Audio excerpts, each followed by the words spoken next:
sini mau ngapain ya? Ayo tebak. Kami di sini akan menyampaikan sedikit tentang ilmu pengendalian proses. Tentang apa nih, Yung? Tentang perilaku respon dinamik orde kedua. Nah, saksikan terus ya videonya.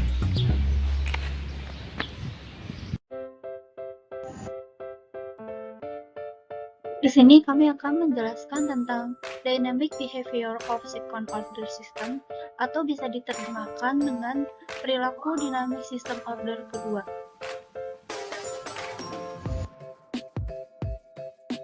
Video ini mengambil referensi dari channel YouTube Juarijo. Selanjutnya, introduction. Karakteristik sistem waktu untuk orde kedua secara dinamik dari suatu model proses. Suatu sistem dikatakan berorde kedua jika fungsi ahlinya mempunyai variabel S dengan pangkat tertinggi 2.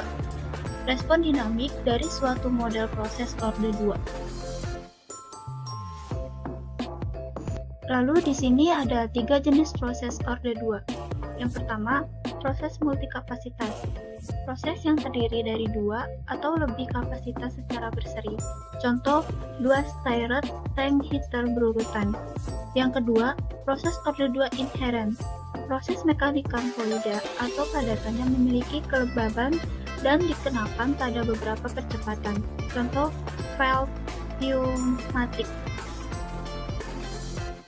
Yang terakhir ada sistem pemrosesan dengan sebuah controller. Adanya controller menyebabkan perilaku osilasi. Contoh, sistem kontrol berumpan balik. Nah, untuk slide ini di sini ada transfer function orde 2 berasal dari dua buah proses orde 1 yang terhubung secara seri. Nah, contohnya ada gambar di samping. Gambar di samping menunjukkan bahwa transfer function ada 2 itu bisa berasal dari orde 1, di mana pada gambar ini disebutkan bahwa ada 2 buah proses. Proses pertama merupakan proses orde 1 dan proses yang kedua juga menggunakan proses orde 1. Keduanya saling terhubung atau saling terkait. Nah, sistem ini juga disebut dengan sistem orde 2. Contoh kecilnya, kita memiliki 2 buah tangki pencampur, di mana mereka itu memiliki proses secara kontinu, di mana aliran keluar dari tangki pertama itu merupakan aliran masuk untuk tangki yang kedua. Nah, proses ini itu bisa disebut dengan proses sistem orde kedua.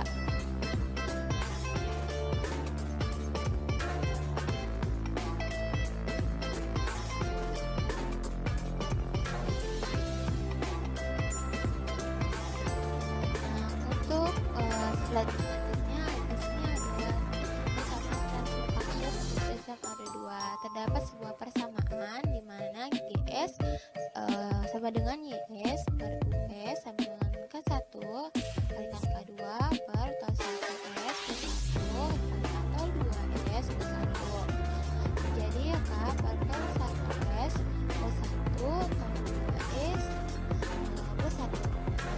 Persamaan ini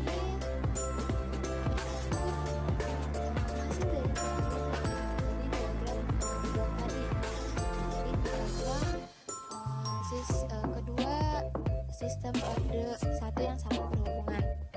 Kemudian dari persamaan ini itu ada turunannya atau disederhanakannya menjadi GS sama dengan K per tol kuadrat kalikan S kuadrat plus 2 zeta kalikan tol S plus 1. Nah, di mana K itu adalah konstanta steady state gain. Kemudian ada zeta itu merupakan damping factor. Nah, persamaan ini itu merupakan persamaan sistem orde 2, persamaan standar sistem orde 2.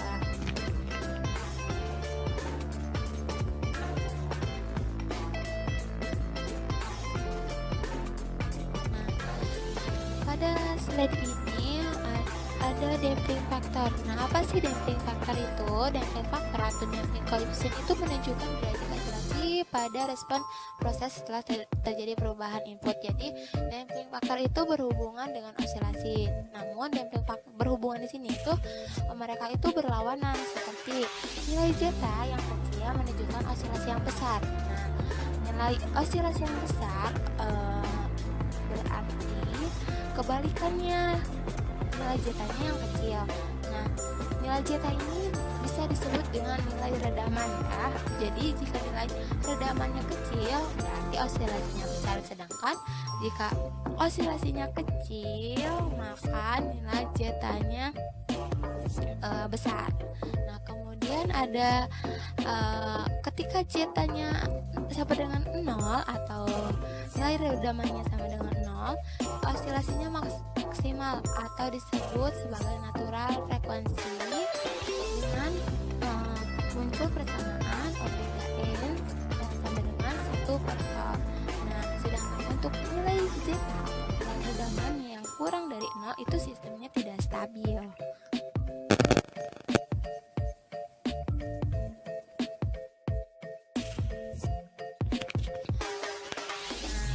Selanjutnya di sini ada sebuah gambar yang pada grafik ini menunjukkan efek variasi dan rasio pada sistem order 2. Nah, bisa dilihat bahwa garis gelombang itu menunjukkan garis osilasi pada sistem order kedua. Nah, di sini terlihat bahwa jika redamannya 0, osilasi itu berada di puncak atau osilasinya tinggi. Sedangkan kita lihat jika redamannya tinggi, di sini ada nilai 2, redamannya 2, itu cenderung memiliki osilasi atau cenderung lebih stabil. Nah, kemudian transfer function memiliki karakteristik, di mana karakteristik itu terbagi menjadi 3 kelompok. Yang pertama, zeta lebih besar dari 1, redaman lebih besar dari 1, disebutnya overdamp. Nah, kemudian jika zeta atau redamannya sama dengan 1, itu namanya critically damp. Nah, yang terakhir yaitu jika zeta atau redam berada di antara 0 dan 1, itu disebutnya dengan underdamp.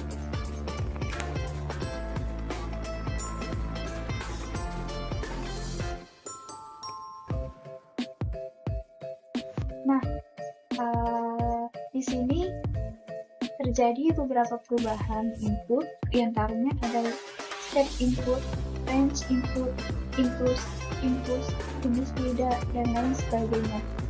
Di sini saya akan menjelaskan tentang bagian dari step respon. Step respon sendiri adalah respon yang diberikan oleh suatu output proses ketika diberikan perubahan input berupa step input tersebut. Jadi, step input ini adalah input yang tiba-tiba.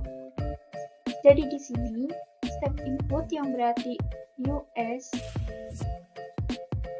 dan M per S. M di sini merupakan besarnya perubahan yang dilakukan pada input proses, dan di bawahnya yang saya kotakin warna merah itu merupakan persamaan dari 5, 4, 6. Di bawah merupakan persamaan umum transfer function untuk step respon.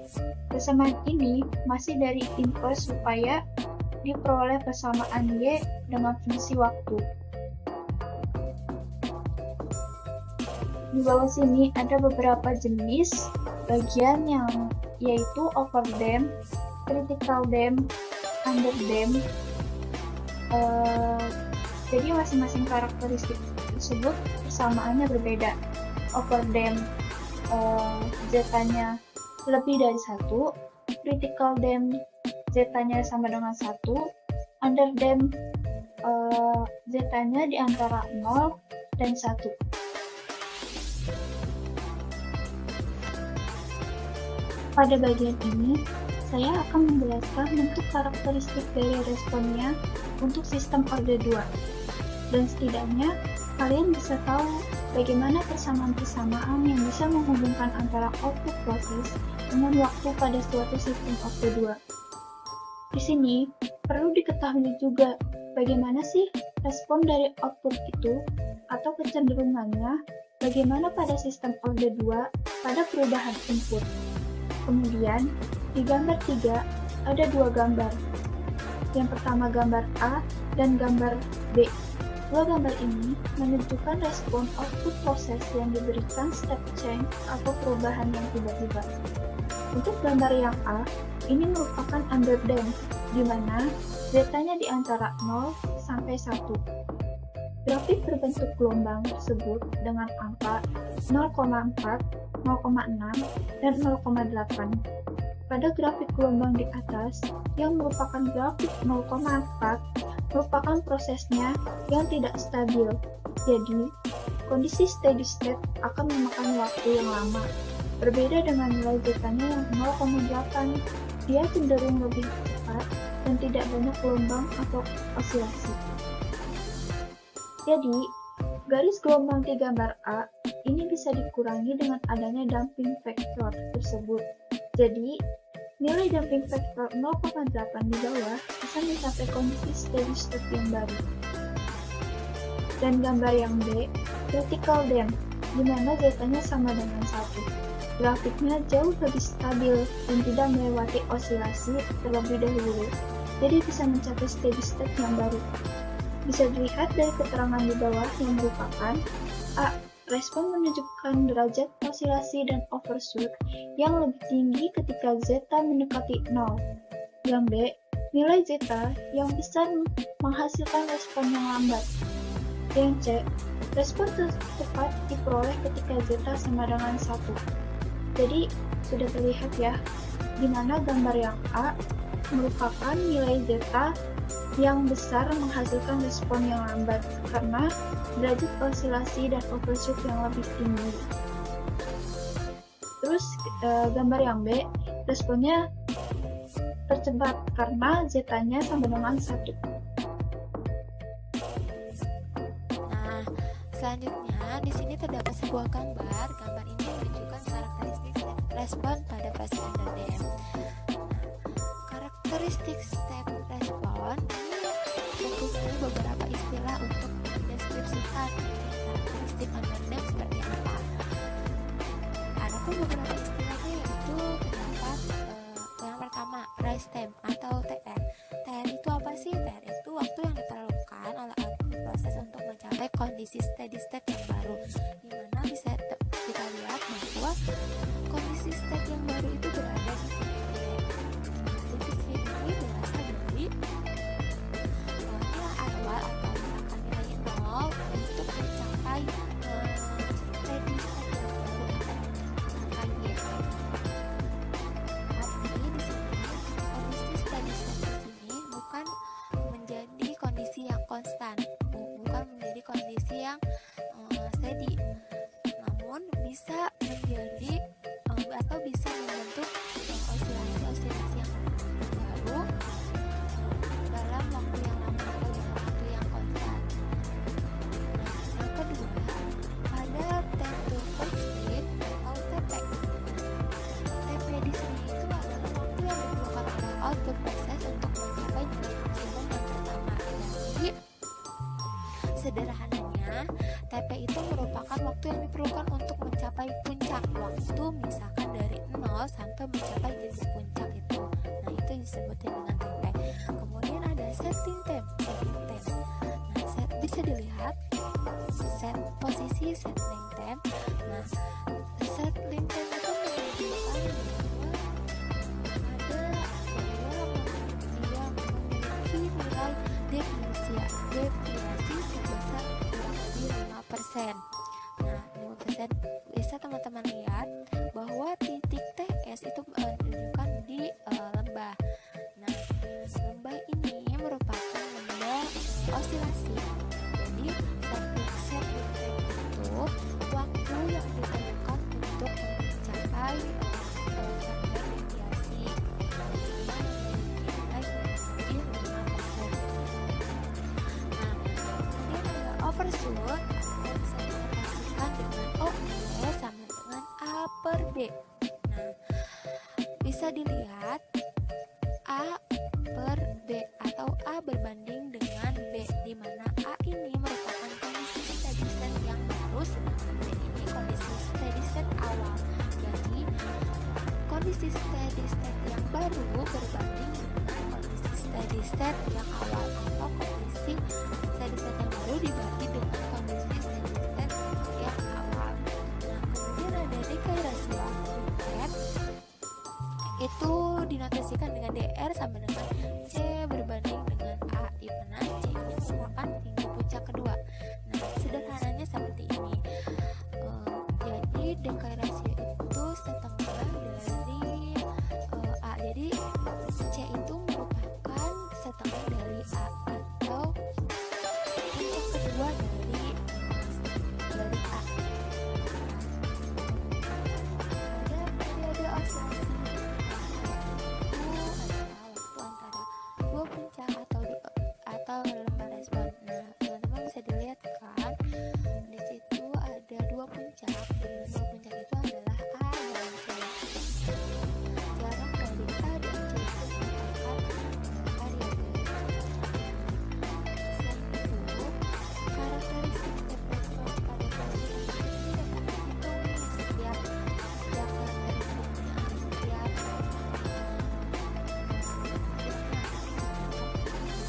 variabel yang di dalamnya, seperti TP itu bisa dicari dengan V tol per akar dari 1 min K kuadrat.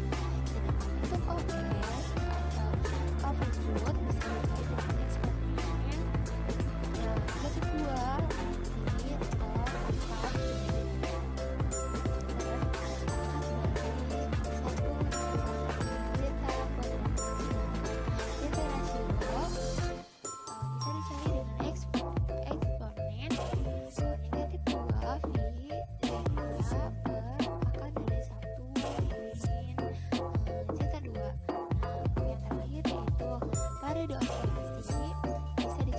2 V tol akar dari 1 zeta kuadrat.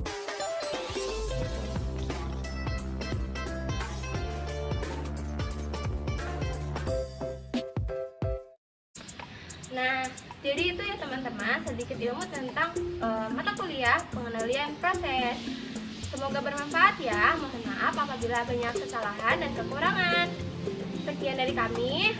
Wassalamualaikum warahmatullahi wabarakatuh. Dadah.